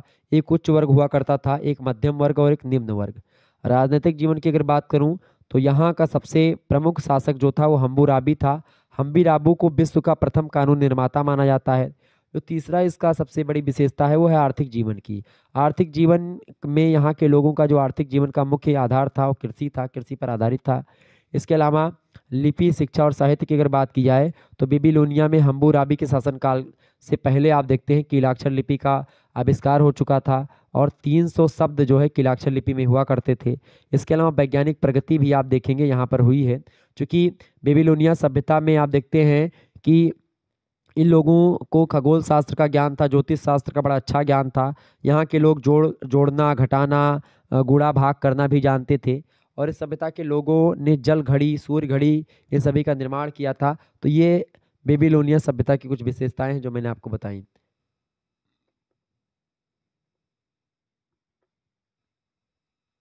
चौथा क्वेश्चन आपकी स्क्रीन पर आ चुका है, हम्बुराबी विधि संहिता की प्रमुख बातें लिखिए। हम्बुराबी, मैंने आपको बताया था कि बेबीलोनियन सभ्यता का एक प्रमुख शासक था और कानून का प्रथम निर्माता था ये हम्बुराबी। ठीक है, हम्बुराबी की विधि संहिता बड़ी फेमस है। ठीक है, उसने मतलब इसने सबसे पहले कानून को लिखा था एक पूरा का पूरा, उसमें बहुत सारी बातें इसने बताई थी। हम्बुराबी की अगर बात की जाए तो ये एक प्रकार से इसने सबसे जो पहली बात कही वो जानते हैं क्या कही थी? पहली बात इसके जो इसकी विधि संहिता उसमें लिखी है कि व्यभिचारी जो है उसको मृत्युदंड दिया जाएगा। ठीक है, इसके शासनकाल में। इसके अलावा इसके शासनकाल में और तमाम सारे नियम थे, जैसे कि दूसरे के दासों के शरण दाता को 24 सेकेल चांदी जुर्माना में देनी पड़ती थी और कभी कभी इसके लिए प्राणदंड भी दिया जाता था। इसके अलावा दासों को बेचने के स्थान पर उनका नाक कान काट लिया जाता था। इसके अलावा तलाक की मान्यता थी इसके समय में, और तलाक की मान्यता पर आप देखते हैं प्रत्येकता जो पति होता था, पति से आधा मीना चांदी का जुर्माना प्राप्त करती थी पत्नी, और यदि वह सच्चरित्र होती थी पत्नी तो परित्याग के लिए निर्धारित संपूर्ण धन ले लेती थी। ठीक है, अगर पत्नी जो है चरित्रवान नहीं होती थी तो फिर उसमें कुछ कटौती की जाती थी। तो ऐसी चीज़ें हमारे बताई गई हैं। इसके अलावा हम्बुराबी की विधि संहिता में ये भी थी कि अगर चरित्र संबंधी दोष से दूषित होने पर स्त्रियों को जीवित नदी में फेंक दिया जाता था इसके शासनकाल में, और यदि वह जीवित बच भी जाती थी जब इसको नदी में फेंकते थे स्त्रियों को, तो फिर से दोबारा पुनः पति का आश्रय प्राप्त करती थी। अगर वह डूब जाती थी नदी में तो समझा जाता था कि नदी देवी ने उसको दंड दे दिया है। तो ये स्त्रियों के लिए सजा की व्यवस्था थी कि अगर स्त्री दुष्चरित्र है, किसी दूसरे पराये जो है पुरुष के साथ जो है रहती है या उसके साथ संबंध बनाती है, तो उसके लिए दंड की व्यवस्था ये थी कि भाई नदी में फेंक देते थे। अगर वो डूब जाती है, नदी देवी ने उसको दंड दे दिया, अगर नहीं डूबती है तो उसको फिर से निकाल करके उसके पति के पास, यानी वो उसका चरित्र ठीक है। इस तरीके का न्याय था इसका हम्बुराबी का। इसके अलावा हम्बुराबी जो था, यह माता और पुत्र में यदि अनुचित संबंध हो जाता है, माता और पुत्र अगर दोनों में अवैध संबंध है या कुछ दिक्कत है, मतलब एक प्रकार से अवैध संबंध, समझ रहे हैं ना, चरित्र दोनों का ठीक नहीं है, माता और पुत्र अगर अनुचित संबंध बनाते हैं तो दोनों को जला दिया जाता था। मतलब दोनों को ऐसे जिंदा जला देने की प्रथा थी उस समय। ये हम्बुराबी की विधि संहिता में लिखा था। इसके अलावा कुछ अपराधों के लिए मृत्युदंड दिया जाता था, हम्बुराबी की विधि संहिता में लिखा है। जैसे कि आग लगाने, अगर आप किसी के घर में आग लगा देते तो आपको मृत्युदंड दिया जाएगा। अगर आप गर्भ गिराते थे पहले तो हम्बुराबी के समय में वहाँ पर तो आप उसको भी, उसके लिए भी दंड दिया जाता था। मेसोपोटामिया की सभ्यता यानी बेबीलोन की सभ्यता का ये था हम्बुराबी। तो इसके अलावा अगर आप जो है खास करके मंदिर या महल में चोरी करते थे तो भी आपको मृत्युदंड, अगर आप किसी का माल हड़पते थे तो उसके लिए भी मृत्युदंड। इसके अलावा अगर किसी कुमारी का आपने कौमार्य भ्रष्ट किया, किसी कन्या का आपने जैसे बलात्कार किया तो उसके लिए भी मृत्युदंड की व्यवस्था थी। इसके अलावा पति के ना रहने पर उसकी संपत्ति का दुरुपयोग अगर कोई करती है, या कोई लड़की जो है अगर उसका पति परदेश में है या कहीं अलग है तो उसके धन का गलत उपयोग करती है और धन लेकर के भाग जाती है, तो उसके लिए भी मृत्युदंड का प्रावधान हम्बुराबी ने अपनी विधि संहिता में लिख रखा था। ठीक है, इसके अलावा अगर कोई व्यक्ति मतलब कोई दास है वो भाग जाता है, दासी के शरणदाता को अगर कोई दास या दासी भाग जाती है किसी के घर से, तो जिसके घर में वो जाती है उसको भी मृत्युदंड दिया जाता था। पिता को चोट पहुंचाने वाले पुत्रों का हाथ काट लिया जाता था। तो ये कई प्रकार के नियम थे। इसके अलावा अगर कोई व्यक्ति कर्जा ले लेता था, कर्जा नहीं दे पाता था, तो उसके बदले अपनी पत्नी, अपने पुत्र और पुत्री को देना होता था उसको। साहूकार उनसे 30 वर्षों तक कार्य कराते थे और उसके बाद में फिर उनको लौटा देते थे। यानी अगर आप कर्जा लेते हैं तो अगर कर्जा आप नहीं दे पाते तो आपका पुत्र या आपकी पत्नी या आपका पुत्री जो होगी वो उनके यहाँ पर जाएगी, जिससे कर्जा लिया है आपने, उनके यहाँ पर 30 सालों तक काम करेगी। उसके बाद में फिर वो 30 सालों के बाद में आपके घर भेजेंगी। ठीक है, ऐसा हुआ करता था, तो वही दास हुआ बना ले जाते थे वो। इसके अलावा सैनिक यदि सेवा काल में मारा जाता था तो उसकी संपत्ति उसके पुत्र को मिल जाती थी और उससे यह आशा की जाती थी कि वह भी अपने पिता की तरह राज्य की सेवा करेगा। ठीक है, तो ऐसे कई सारे नियम थे। इसके अलावा देवालय या राजमहल के चोरी करने पर प्राणदंड दिया जाता था। किराए का सामान लेने वाले से यदि असावधानी के कारण से सामान जो आपने ले गया है, किराए पर आप ले गए हैं, तो आपसे अगर नष्ट हो जाता है या क्षतिग्रस्त हो जाता है तो उसके बदले में आपको नया सामान लौटाना पड़ता था। इसी प्रकार से कुछ खंड सुमेरियन विधि संहिता से ज्यों के त्यों जो है हम्बुराबी ने स्वीकार कर लिए थे, चूंकि सुमेरियन विधि संहिता भी थी उस समय, तो उससे कुछ ना कुछ कॉपी कर लिया था, बाकी कुछ अपनी तरफ से जोड़ा था इसने। और इसके अलावा अच्छा, अंग भंग का दंड भी बड़ा फेमस था कि कोई अगर आप गलत काम करते तो आपका हाथ काट लेंगे या पैर काट देंगे, ऐसा कुछ कर देते थे। कान काट लेंगे, नाक काट देंगे, ऐसे सजा देते थे। अच्छा, निजी संपत्ति सभी रख सकते थे अपनी। पिता की संपत्ति में उसके पुत्रों का बराबर अधिकार हुआ करता था, लेकिन पत्नी का अधिकार नहीं हुआ करता था। ये कई जो है चीज़ें थी जो हम्बुराबी की विधि संहिता में थी, जो मैंने आपको बताई। ये प्रश्न आपकी परीक्षा में जरूर पूछेगा। तो हम्बुराबी की जो विधि संहिता है, इसको आप बड़े ध्यान से, इस प्रश्न को आपने सुना होगा। आगे देखिएगा, अगला प्रश्न जो है बड़ा फेमस प्रश्न है आपकी परीक्षा की दृष्टि से। प्रश्न है जिगुरत क्या है? फटाफट से आप बताएं, समझाइए। जिगुरत क्या है? जिगुरत समझ रहे हैं ना? जिगुरत जो होता है, ये मंदिर तो नहीं कहा जा सकता जिगुरत को, लेकिन इतिहासकार लोग इसको देवस्थान बताते हैं कि ये जिगुरत जो हुआ करता था ये देवस्थान हुआ करता था। और सुमेरियन भाषा में जिगुरत का मतलब होता है पर्वत निवास। ठीक है, और संभवतः पर्वत निवासी होने के कारण से ये अपने देवताओं को भी पर्वतकार आवास देना चाहते थे और इस प्रकार के भवनों का निर्माण पिरामिड के जैसा ही बनाया जाता था और बड़ा विशाल विशाल मकान बनाते थे पर्वतों की भांति। और इसके लिए मेहराब, गुंबद और खंभों का प्रयोग किया जाता था घर बनाने के लिए। ठीक है, इसके अतिरिक्त तोरण और बुर्ज भी दजला फरात की सभ्यताओं में सबसे पहले इन्होंने ही बनवाया था। खास करके आप देखेंगे ये इन्हीं लोगों ने। ठीक है, जिगुरत ये सब बेबीलोनिया मेसोपोटामिया की सभ्यता में ही खास करके बड़ा फेमस है जिगुरत। ठीक है, ये बात ध्यान रखेंगे। और जिगुरत की अगर बात की जाए तो इसके चारों ओर एक चार दीवारी हुआ करती थी, जिसमें जाने के लिए एक मार्ग बनाया जाता था। उसके अंदर एक के ऊपर एक कई चबूतरे बने होते थे और इन तक पहुंचने के लिए जो है अगले भाग में आप देखते हैं 3 सीढ़ियाँ ऊपर की ओर बनाई जाती थी जो एक द्वार के सामने मिलती थी। और प्रायः 3, 4 और 7 स्तरीय चबूतरा जो था वो बनाया जाता था, जिनसे उनकी आधी ऊंचाई तक पहुंचाया जा सकता था। और इन चबूतरों पर जो है कमरे बने होते थे, जिसमें पुजारी वगैरह जो जिगुरत में पूजा करते थे, ठीक है, भगवान की, वो रहा करते थे। और प्रत्येक मंजिल तक चढ़ने के लिए सीढ़ी बनी होती थी। 7 मंजिलें जिगुरत में हुआ करती थी। ठीक है, 7 ग्रहों के लिए 7 मंजिलों का निर्माण किया जाता था खास करके। और जो है 7 मंजिलों को अलग अलग कलर से रंगा जाता था। प्रवेश द्वार के पास मेहराब बनाया जाता था, जिस पर उद्यान और हरी भरी लताएं जो होती थीं उसको लगाई जाती थी ताकि वो अच्छा दिखे। सबसे ऊपर एक खुली छत हुआ करती थी, उसी को देवताओं का निवास स्थान माना जाता था। और यह एक बड़ा विशालकाय एक आकार का एक प्रकार से जो है महल या एक प्रकार से मंदिर हुआ करता था। और जिगुरत जो हुआ करता था, इसका निचला हिस्सा 169 फीट लंबा, 130 फीट चौड़ा हुआ करता था। इसकी ऊंचाई 21 मीटर थी और इसमें एक विशेष कौशल का प्रयोग किया गया था, जिसको 1600 वर्षों बाद विकसित यूनानी सभ्यता में अनुकरण किया गया। और ये था एक प्रकार से जिगुरत, जहाँ पर देवता लोग रहते थे मेसोपोटामिया के। ठीक है, ये था जिगुरत। आगे देखेंगे, छठा क्वेश्चन आपकी स्क्रीन पर आ चुका है। मिस्र सभ्यता की विशेषताएं बताएं। बहुत ही महत्वपूर्ण प्रश्न है। मिस्र की सभ्यता की विशेषताएं आपसे पूछा जा रहा है। मिस्र की सभ्यता क्या थी भाई? मिस्र की सभ्यता आप सभी लोग जानते ही हैं। मिस्र की सभ्यता की अगर विशेषताओं की अगर बात करें तो इसमें सबसे पहली बात इसकी विशेषता में सामाजिक जीवन की विशेषता है। सामाजिक जीवन कैसा था? तो मिस्र के शासक जो थे खास करके वो फाराओ कहलाते थे। प्रजा पर उनकी सत्ता निरंकुश थी। मतलब फाराओ भगवान के प्रतिनिधि माने जाते थे, ईश्वर का प्रतिनिधि होते थे। उच्च वर्ग में सामंत पुरोहित शामिल थे, मध्यम वर्ग में व्यापारी व्यवसायी और निम्न वर्ग में कृषक और दास शामिल हुआ करते थे। स्त्री और पुरुषों में लगभग उच्च वर्ग के लोग आभूषण पहनते थे। संगीत, नृत्य, नटबाजी, पशु, जुआ, ये सब मनोरंजन के साधन हुआ करते थे। मिस्र की सभ्यता का पहली विशेषता। दूसरी विशेषता में आप लिखेंगे आर्थिक जीवन में, क्योंकि मिस्र वासियों के आर्थिक जीवन का सबसे महत्वपूर्ण आधार क्या था? कृषि था। यानी ये जौ की खेती करते थे, प्याज की खेती करते थे मिस्र की सभ्यता के लोग, बाजरा, कपास, इन सभी की खेती करते थे। मिस्र को प्राचीन विश्व का अन्न भंडार भी कहा जाता था, क्योंकि वहाँ वर्षा जो होती थी साल में 3 बार हुआ करती थी, और फसलें भी साल में 3 बार बोई जाती थी।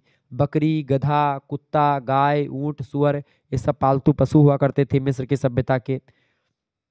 तीसरी बात यह है व्यापार और उद्योग में। व्यापार में खास करके या उद्योग में मिस्र में धातु, लकड़ी, मिट्टी, कांच, कागज, कपड़े, इन सभी का काम किया जाता था। इस सभी के स्किलफुल कारीगर हुआ करते थे। कारीगर जो थे वो बड़े ही कुशल हुआ करते थे चीन के। मिस्रवासियों को तांबे के अतिरिक्त अन्य धातुएं बाहर से मंगवानी पड़ती थी। मिस्रवासी लकड़ी पर नक्काशी और कांच पर चित्रकारी किया करते थे, और ये वस्तु विनिमय के द्वारा व्यापार करते थे। जैसे हमारे पास कोई वस्तु हमने बनाई है और आपने कोई वस्तु बनाई है, तो हमारी वस्तु आप ले लें, हम आपकी वस्तु ले लेंगे, ठीक है। इस प्रकार से वस्तु के माध्यम से आदान प्रदान करते थे, सामान को खरीदते बेचते थे। इसके अलावा इनके धार्मिक जीवन की अगर बात की जाए मिस्रवासियों के, तो मिस्रवासियों के प्रमुख देवता थे रा। रा का मतलब होता है सूर्य, ठीक है। तो सूर्य थे, और इसके अलावा ओसिरस देवता प्रकृति शक्तियों के प्रतीक माने जाते हैं, वो थे। सभ्यता के प्रारंभिक काल में मिस्रवासी बहुदेववादी थे, किंतु बाद में साम्राज्यवादी युग में जो है खास करके अखनाटन नामक फाराओं ने एकेश्वरवाद की विचारधारा को महत्व दिया और सूर्य की उपासना प्रारंभ कर दी। और सूर्य भगवान की उपासना जो है ये बहुत ज़्यादा हो रही थी, मतलब हुई है मिस्र वासियों में। तो भगवान सूर्य की पूजा करते थे। अच्छा, ज्ञान विज्ञान के क्षेत्र में अगर बात की है तो मिस्रवासी या मिस्र के जो लोग थे वो तारों और सूर्य के आधार पर अपना कैलेंडर बना लिया करते थे। वर्ष के 360 दिनों की गणना भी इन लोगों ने कर ली थी। धूप घड़ी का आविष्कार किया था, और भी चीज़ों का आविष्कार इन लोगों ने किया था। और इसके अलावा इन्होंने अपनी वर्णमाला भी विकसित करी थी, और पेपी रस वृक्ष से कागज का निर्माण भी कर लिया था मिस्र सभ्यता के लोगों ने। इसके अलावा मिस्र सभ्यता का सबसे जो इम्पोर्टेंट काम है, सबसे महत्वपूर्ण काम है, वो है कि ये लोग जो है मृत्यु के बाद शव को जलाते नहीं थे, और सैकड़ों वर्षों तक ये शव को एक प्रकार से मतलब सैकड़ों वर्षों तक ऐसी व्यवस्था में रखते थे ताकि जो उनका शरीर जो है सड़े ना। क्योंकि माना जाता है कि कुछ वर्षों के बाद में जो जान होती है वो दोबारा से लौट करके आती है। अगर शरीर जलता नहीं तो फिर उसी शरीर में आत्मा प्रवेश कर जाती है। ये इन लोगों की मान्यता थी, तो इसीलिए शरीर को जलाते नहीं थे, पिरामिड बनाते थे, और उसी पिरामिड में मम्मी उसको कहते हैं, जिस पिरामिड में अगर मुर्दे को लपेट मतलब उस पत्थर में कुछ रासायनिक लेप लगाते थे और उसमें लपेट करके रख देते थे, और तो उसको मम्मी कहा जाता था, ठीक है। तो इन लोगों की मान्यता थी मिस्रवासियों की कि हमारे राजा फिर से जिंदा होंगे तो बड़े बड़े लोगों की मम्मी बनाई जाती थी, जो जिनकी जिनकी जान ज़्यादा कीमती थी, उन्हीं लोगों का मतलब ये बनाया जाता था, ठीक है। गीजा का पिरामिड जो है सबसे प्राचीन वास्तुकला है और सबसे सर्वश्रेष्ठ कलाकृति है मिस्र वासियों की। और गीजा का पिरामिड जो है 481 फीट ऊंचा है, 755 फीट चौड़ा है, और 2.5 टन में लगभग 33 लाख पत्थर के टुकड़े, 2.5 लाख टन के जो है, मतलब 2.5 टन के में खास करके 23 लाख पत्थर के टुकड़े जो हैं लगे हुए हैं 2.5 टन के, ठीक है। ये है गीजा का पिरामिड। 7वां क्वेश्चन आप देखेंगे, प्रश्न है लाओ त्से पर संक्षिप्त टिप्पणी करें। लाओ त्से कौन था भैया? लाओ त्से की अगर बात की जाए तो चीनी सभ्यता का ये बड़ा फेमस व्यक्ति था लाओ त्से। लाओ त्से का प्रारंभिक नाम जो था वो ली था, शुरुआत में इसको ली कहा जाता था। एक नए संप्रदाय ताओवाद का प्रतिपादन इसने किया था, और उसके पश्चात इसकी उपाधि के रूप में लाओ त्से इसको कहा जाने लगा। लाओ त्से का मतलब होता है बृहद गुरु, बड़ा गुरु, ठीक है। लाओ त्से के प्रारंभिक जीवन के विषय में बहुत ज़्यादा जानकारी नहीं मिलती विद्वानों को, परंतु एक निर्धन परिवार में पैदा होता है लाओ त्से, जिसके विषय में अनुश्रुति है कि यह अपने माता पिता के गर्भ में 80 वर्ष के बाद पैदा हुआ था। मतलब कि 80 वर्ष के माता पिता थे, उसके बाद में पैदा हुआ था। गर्भ में ही विद्वान हो चुका था ये, और यह कन्फ्यूशियस के समकालीन था तथा चाऊ राज्य में अभिलेख संग्रहालय का अध्यक्ष हुआ करता था। बुढ़ापे में इसने यह राज्य छोड़ दिया था जहाँ पर रहता था, ठीक है। और खास करके ये चाऊ राज जो था वहीं पर जो रहता था, संग्रह जो अभिलेख संग्रहालय था उसी का अध्यक्ष था। बुढ़ापे में चाऊ राज्य को छोड़ देता है और जाते समय राज्य की सीमा पर एक रक्षक के अनुरोध पर उसने अपने विचारों को ताओ तेन बिंग एक पुस्तक के रूप में संग्रहित करवाता है और ताओवाद का प्रतिपादन जो है किया इसने, और विश्व में प्राप्त शाश्वत तत्व के अर्थ में प्रयुक्त है। और इसके दर्शन के मूल सिद्धांतों में खास करके ये सबसे पहली बात ये कहता है कि शाश्वत सत्ता के साथ प्राणी को एकाकार होकर के रहना होता है, और इस दृष्टि से सदैव दैवीय शक्ति के समन्वय से युक्त रहता है ये। इसके अलावा ये जो है सुखी जीवन के लिए प्रकृति के अनुरूप रहना पड़ता है, ये बताता है। और इसके अनुसार बुद्धिमान व्यक्ति राज्य के लिए संकट होते हैं, वह बात शिक्षा के प्रसार के साथ आगे बढ़ता है। वह धन संपत्ति पद सुख आदि को भ्रम और क्षणिक मानता है कि धन संपत्ति सुख ये सब जो है या पद जो है ये सब केवल भ्रम है, माया मोह है, ठीक है। और लाओसे के अनुसार अगर बात करें तो ये आदर्श राज्य के बारे में बताता है कि आदर्श राज्य वह राज्य है जहाँ के लोग अपने अत्यंत पड़ोसी राज्य में गए ही नहीं, क्योंकि इससे तुलना की वृद्धि एक प्रकार से बढ़ती है।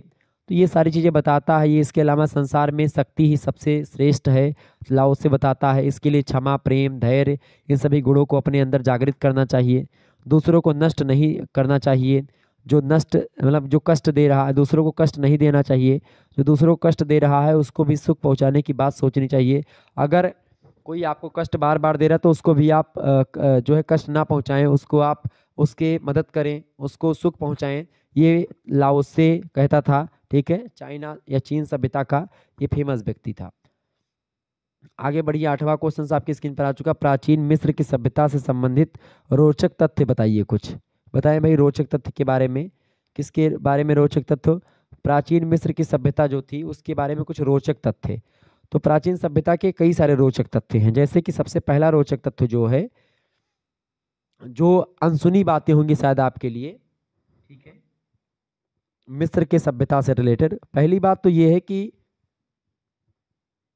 प्राचीन मिस्र के जो लोग हुआ करते थे बालों से बहुत ज़्यादा घिन करते थे, मतलब ये शरीर पर जो बाल उगते हैं उनसे बहुत ज़्यादा इनको घिना लगती थी, समझ रहे हैं ना, बहुत ज़्यादा जलती, मतलब बालों को अच्छा नहीं लगता था इनके शरीर पर बाल उग जाए तो, इसीलिए या अपने शरीर पर काफ़ी कम बाल रखते थे और उनके हिसाब से यह स्वास्थ्य के लिए सही नहीं होता था, इसलिए अपने बाल को छिलवाया करते थे, मतलब बाल अपने शरीर पर बहुत कम रखते थे जो मिस्र सभ्यता के लोग हुआ करते थे, ठीक है।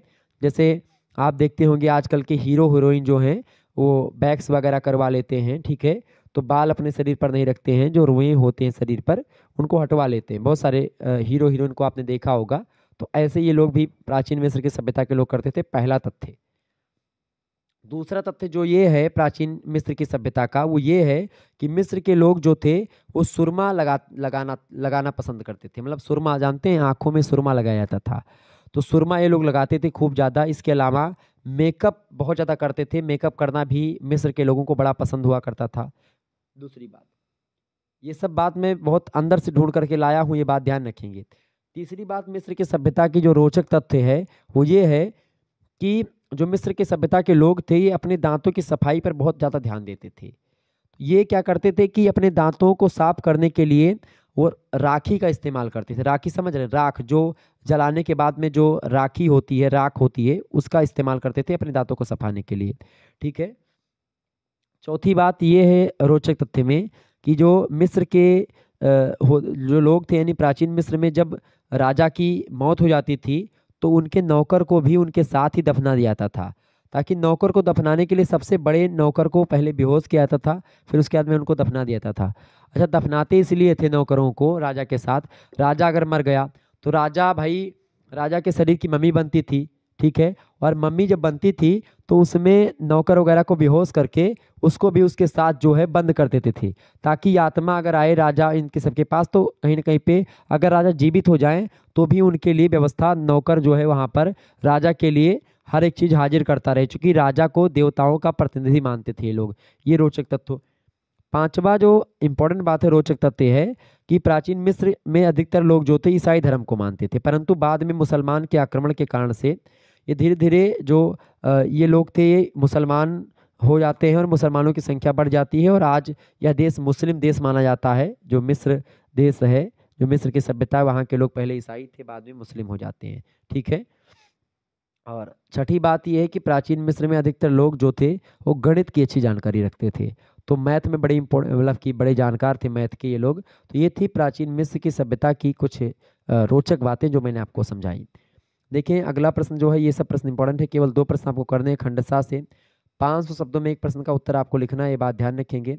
जो दीर्घ उत्तरीय प्रश्न है वो 500 शब्द या 450 शब्द में आपको लिखना है। अगर आप 2 घंटे की परीक्षा दे रहे हैं तो आपको 450 शब्दों में, अगर आप 3 घंटे की परीक्षा दे रहे हैं तो आपको केवल केवल 500 शब्दों में आपको लिखना है। पहला प्रश्न है, नदियों की घाटियों में प्राचीन सभ्यताओं के विकास के कारणों को स्पष्ट करें। क्योंकि आप देखेंगे दुनिया की जितनी भी सभ्यताओं का विकास हुआ है, उन सभ्यताओं के विकास को अगर आप देखेंगे तो नदी घाटियों में ही सभ्यताओं का विकास हुआ है। तो ये नदी की घाटियों में प्राचीन सभ्यताओं के विकास के कारणों को स्पष्ट करें। ठीक है, बहुत ही इंपॉर्टेंट प्रश्न है। दूसरा क्वेश्चन आपकी स्क्रीन पर आ चुका है, महाकाव्य युग का सामाजिक संगठन का नैतिक मॉडल की विवेचना करें। बहुत ही महत्वपूर्ण प्रश्न है। तो महाकाव्य युग का जो सामाजिक संगठन का जो नैतिक मॉडल है उसकी विवेचना करनी इंपॉर्टेंट प्रश्न है। तीसरा क्वेश्चन है, वैदिक लोगों के सामाजिक संगठन और आर्थिक जीवन का वर्णन कीजिए। बहुत ही महत्वपूर्ण प्रश्न परीक्षा में आ सकता है। चौथा क्वेश्चन है, सिंधु घाटी सभ्यता के लोग सामाजिक जीवन व व्यापार एवं वाणिज्य का वर्णन करें। सिंधु घाटी सभ्यता में सामाजिक जीवन कैसा था, व्यापार कैसे करते थे, और वाणिज्य यानी कि जो व्यापारिक नियम हुआ करते थे या कराधान का जो नियम होता था, कर वगैरह कैसे लेते थे। ठीक है, ये सब बताएं। तो इस प्रकार से ये प्रश्न आपकी परीक्षा की दृष्टि से बहुत महत्वपूर्ण थे। तो ये 4 क्वेश्चन आप ध्यान से पढ़ लीजिएगा। बाकी आप लघु उत्तरीय प्रश्नों को जो मैंने आपको बताया यहाँ पर, लघु उत्तरीय और अति लघु उत्तरीय प्रश्नों के संदर्भ में आप इन प्रश्नों को लेकर के बहुत ही आसान तरीके से जो चीज़ें मैंने आपको समझाई हैं उनको आप जान लीजिएगा, समझ लीजिएगा। एक बार फिर से वीडियो को देख लीजिएगा, रोक रोक करके आप समझते हुए आगे बढ़ेंगे। इसी प्रकार से मैंने जियोग्राफी का और पॉलिटिकल साइंस का, समाजशास्त्र का मॉडल पेपर आपको दिया हुआ है। प्लेलिस्ट मैंने हर एक सब्जेक्ट की बना रखी है, यूट्यूब पर आप देख लीजिएगा, आपको सारे सब्जेक्ट के बारे में जानकारी मिल जाएगी। चलिए फिर मिलते हैं हम नेक्स्ट वीडियो में, तब तक के लिए जय हिंद, जय भारत। आप सभी का बहुत बहुत धन्यवाद हमारे से जुड़ने के लिए। इसी प्रकार से अपना प्यार हमेशा बनाए रखिएगा। Good night, I love you, बहुत बहुत धन्यवाद।